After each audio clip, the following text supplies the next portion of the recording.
Yo, what's good, kings and queens? It's your boy Don, and I'm back for another reaction video today.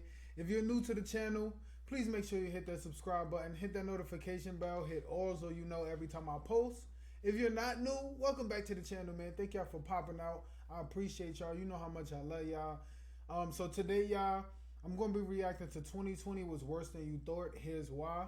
So this is like more of an informational video, just to tell us like how 2020 was for us. I know y'all had crazy 2020, 2021 too. We in 2022 now, so things is changing. They kind of getting back to normal, but I don't really know. So, if anybody lost anybody, you know what I'm saying, I apologize. I'm gonna pray for y'all. Keep y'all in my prayers, you heard. Um, Other than that, we're gonna get straight into this video. It's not too long, so I'm not gonna drag it on too long. It's gonna be informational. So gather your information, man. Try to, take this information, try to understand as much as possible. If y'all have questions, put it in the comments. I'm gonna try to answer you, alright? So other than that, let's get straight into the video. Just to know, is there someone out there who thinks 2020 good year for me?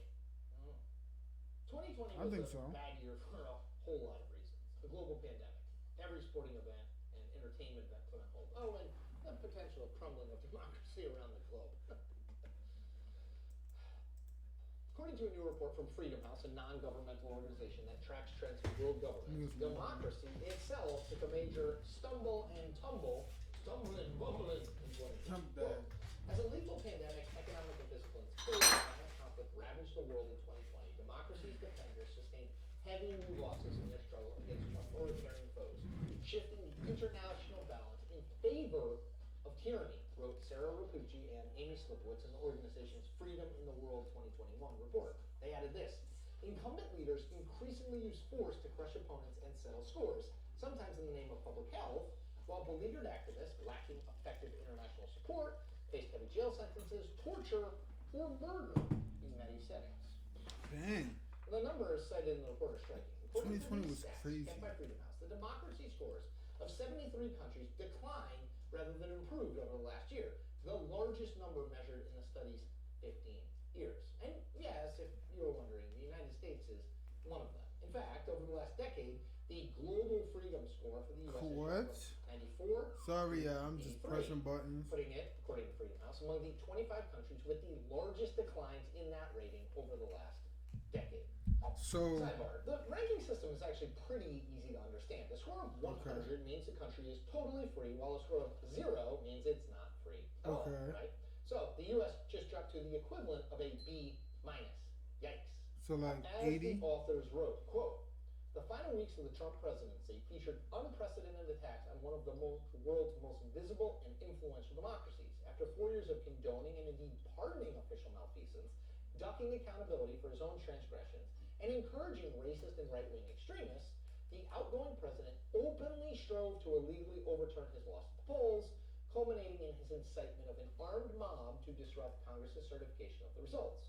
Trump's actions went unchecked by most lawmakers from his own party, with a stunning silence that undermined basic democratic tenets. Only a serious and sustained reform effort can repair the damage done during the Trump era to the perception and reality of basic rights and freedoms in the United States. It's beyond debate that Donald Trump's presidency, capped by the January 6th riot at the U.S. Capitol, revealed for many Americans, myself included, that democracy is a far more tenuous thing here in the United States than we may have previously imagined. In February 2021, following former President Trump's acquittal by the Senate, current President Joe Biden actually nodded to that very reality.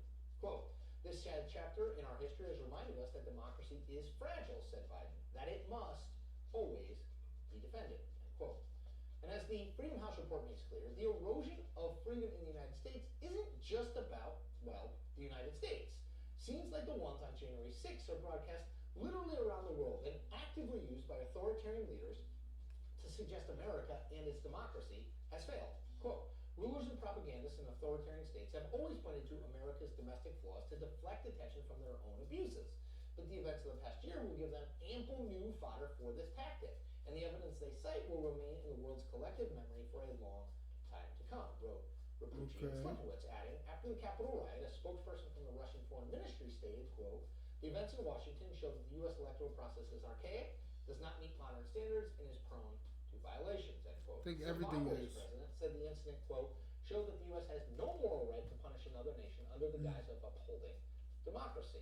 Okay. Quote, another interesting element of the Freedom House report, how large a role China played in efforts to undermine democracy and individual freedoms in 2020, most notably as it sought to downplay and cover up its role in the COVID-19 pandemic. Quote, Beijing ramped up its global disinformation and censorship campaign to counter the fallout from its cover-up of the initial coronavirus outbreak, which severely hampered a rapid global response in the pandemic's early days, reports the study, adding, its efforts also featured increased meddling in the domestic political discourse of foreign democracies, transnational extensions of rights abuses common in mainland China, and the demolition of Hong Kong's liberties and legal autonomy. So what became increasingly clear to me as I read the Freedom House report is that when America steps back as the best example of how and why democracy works in the world, other actors rush to fill that void, which, whether you're a Republican, a Democrat, you hate politics, should bother and worry you. And that is the point. So I'm not gonna lie, y'all. Like I said, this was a short informational video. It was very different. I didn't think he was gonna talk about this, but I'm glad I did watch it because it gave me a little information that's like things that I don't really like focus on politics a lot. Like I don't know too much about it. But I want to learn a little bit more. So this gave me a little touch and feel of, the terminology and everything like that. So if you understood, I understood. If you understood, please let me know down in the comments what you took from it. I feel like everybody has their own reaction of how 2020 went. Everybody has their own opinion. So just let me know how y'all 2020 went. He was saying that maybe some people had good 2020s. I think so. I don't think that everybody had a bad 2020. So please let me know down in the comments how your 2020 was. We'll talk about it, you heard. Other than that, please follow all my social media. Is up there. I posted another video today, so please go check that out for me, y'all. I appreciate y'all. Please stay tuned for the next video. You heard I'm posting 2 times a day. Just show love to me. You heard. Hit that like button. Hit that subscribe button, man. I see y'all in the next video. Peace. Love. Dog.